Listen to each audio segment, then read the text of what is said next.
یہ واقعہ حضرت داؤد علیہ السلام کے دور کا ہے، جب ایک ایسی قوم اللہ تعالی کی نافرمانی کی وجہ سے سخت عذاب میں مبتلا ہوئی اور بندر بنا دی گئی۔ واقعے کا پس منظر: حضرت داؤد علیہ السلام اور ان کی قوم سمندر کے کنارے ایک بستی ایلا میں رہتی تھی۔ یہ قوم بہت خوشحال تھی اور اللہ تعالی نے انہیں بے شمار نعمتوں سے نوازا تھا۔ ان کا ذریعہ معاش مچھلیوں کا شکار تھا جو وافر مقدار میں سمندر سے آتی تھی۔ لیکن جب یہ قوم خوشحال ہوئی تو آہستہ آہستہ اللہ تعالی کے احکامات کی نافرمانی میں مبتلا ہو گئی۔ اللہ تعالی نے ان لوگوں کا امتحان لینے کے لیے حکم دیا کہ ہفتے کے دن مچھلیوں کا شکار حرام ہے۔ یہ ایک آزمائش تھی، کیونکہ ہفتے کے دن مچھلیاں جھنڈ کے جھنڈ آتی تھیں۔ اس قوم کے لوگ سخت پریشان ہو گئے، کیونکہ اسی دن زیادہ مچھلیاں ملتی تھیں۔ شیطان کا وسوسہ اور نافرمانی: تب شیطان نے انہیں وسوسہ دیا کہ وہ ایک چالاکی کریں۔ لوگوں نے سمندر سے نہریں کھود کر بڑے بڑے حوض بنا لیے تاکہ ہفتے کے دن مچھلیاں خود بخود ان میں آ کر قید ہو جائیں اور اگلے دن یعنی اتوار کو انہیں آسانی سے پکڑ لیا جائے۔ وہ یہ سوچ کر مطمئن ہو گئے کہ اس طرح وہ ہفتے کو شکار بھی نہیں کریں گے اور مچھلیاں بھی حاصل ہو جائیں گی۔ یہ کھلی نافرمانی تھی، کیونکہ مچھلیاں ہفتے کے دن ہی قید ہو رہی تھیں اور اللہ کے حکم کی خلاف ورزی ہو رہی تھی۔ قوم کے 3 گروہ یہودی 3 گروہوں میں بٹ گئے۔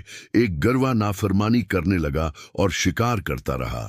دوسرا گروہ نافرمان لوگوں کو روکتا اور اللہ کے عذاب سے ڈراتا رہا۔ تیسرا گروہ خود تو شکار نہیں کرتا تھا مگر خاموش تماشائی بنا رہا اور نافرمانوں کو روکنے کی کوشش نہیں کی۔ اللہ کا عذاب: حضرت داؤد علیہ السلام نے بار بار نافرمانوں کو اللہ کے عذاب سے ڈرایا مگر وہ باز نہ آئے۔ آخرکار ایک دن اللہ کا غضب نازل ہوا۔ ایک صبح جب لوگ بستی میں گئے تو دیکھا کہ وہ تمام نافرمان بندروں کی شکل میں بدل چکے تھے۔ وہ اپنے رشتہ داروں کو پہچانتے تھے، ان کے کپڑے سونگھتے اور روتے تھے مگر بولنے کے قابل نہ تھے۔ بندروں کی ہلاکت: یہ بندر بن جانے والے لوگ صرف 3 دن زندہ رہے۔ وہ نہ کچھ کھا سکے نہ پی سکے اور بھوک پیاس کی شدت سے ہلاک ہو گئے۔ کیا آج کے بندر انہی کی نسل سے ہیں؟ حضرت عبداللہ بن مسعود رضی اللہ عنہ سے روایت ہے کہ کسی نے نبی کریم سے پوچھا، کیا آج کے بندر اسی قوم کی نسل میں سے ہیں؟